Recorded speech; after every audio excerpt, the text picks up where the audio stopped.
Developing from the Capitol, Congressman Steve Scalise says he is no longer in the running to be the Speaker of the House a day after being nominated.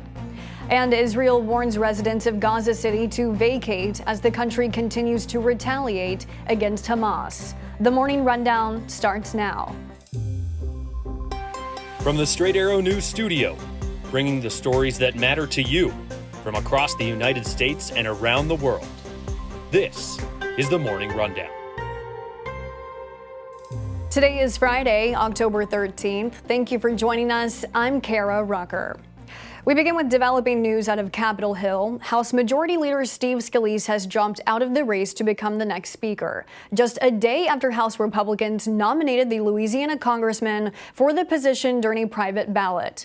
Scalise told reporters Thursday night his decision came after realizing he would not be able to secure the 217 votes needed following an hours-long meeting with House Republicans earlier in the day.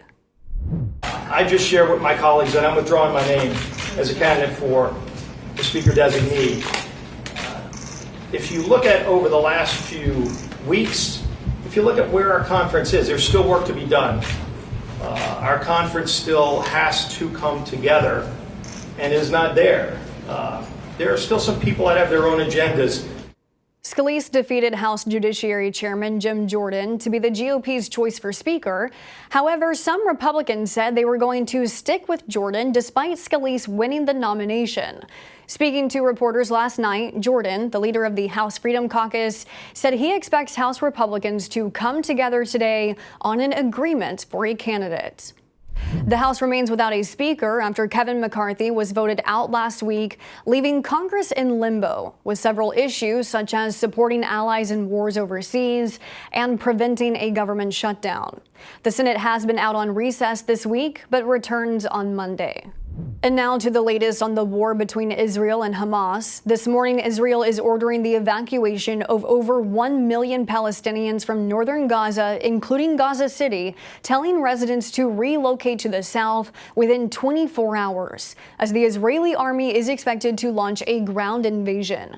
Though not confirming a ground attack, Israel Defense Forces says it is planning to operate significantly in Gaza City in the coming days and wants to avoid harming civilians. Israel has been attacking Hamas through airstrikes in retaliation for the terrorist attack last weekend, which killed over 1,200 people.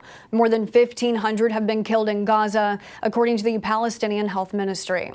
Hamas countered Israel's evacuation orders, calling it a ploy and telling residents to stay home. Some report Hamas is forcing residents not to evacuate. The United Nations said the order would be impossible without devastating humanitarian consequences. United States Defense Secretary Lloyd Austin arrived in Tel Aviv today to meet with Israeli Prime Minister Benjamin Netanyahu as another show of support for Israel from the United States. The U.S. confirmed Thursday the death toll of Americans killed in Hamas's attack has risen to 27. Americans were also among the 150 hostages taken by Hamas back to Gaza.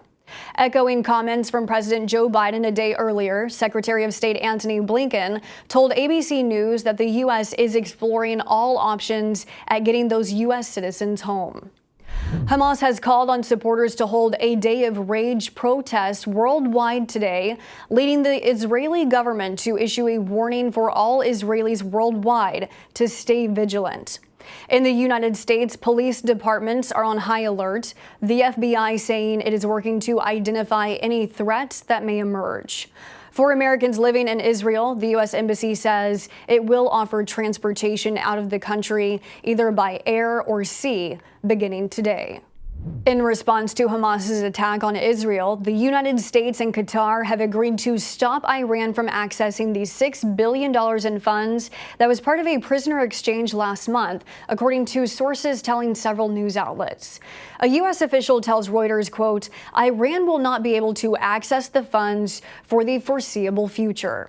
While in Tel Aviv on Thursday, Secretary of State Antony Blinken said that Iran had not accessed the $6 billion as of yet, and that America continues to have strict oversight of the funds.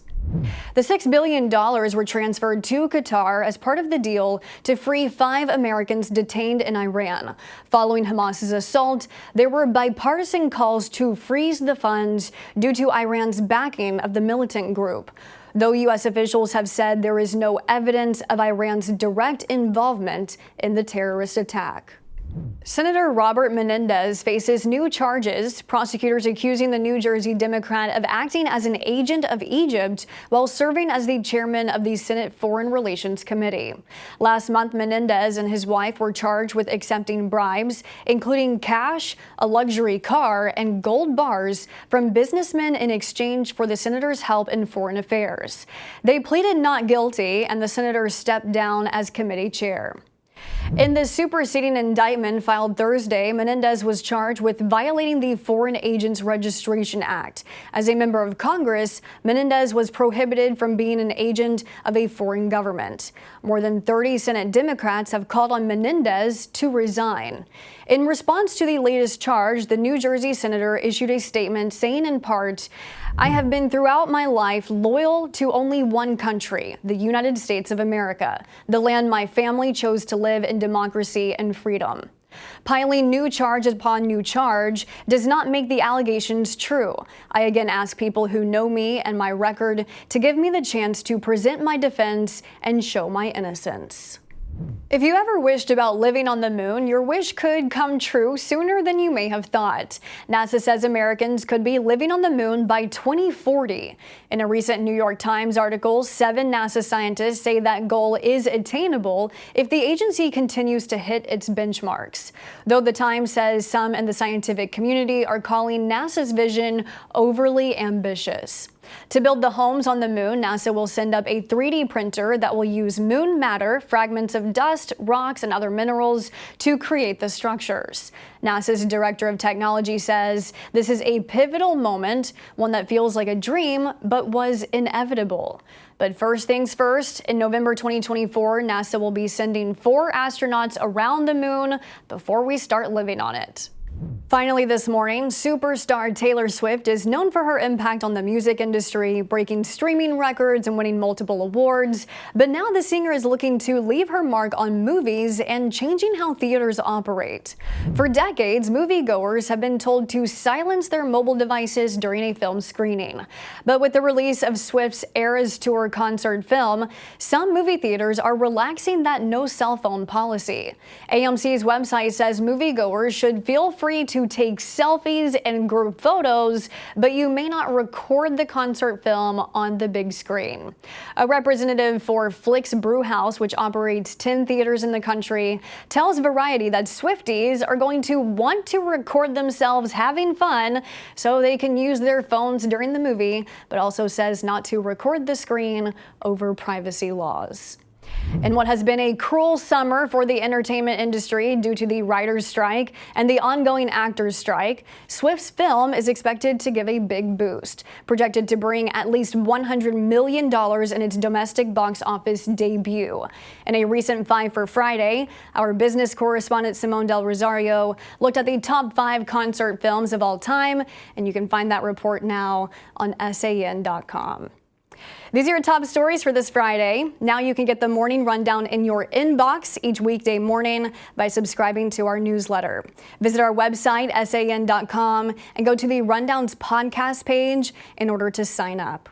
Unbiased, straight facts, that's Straight Arrow News.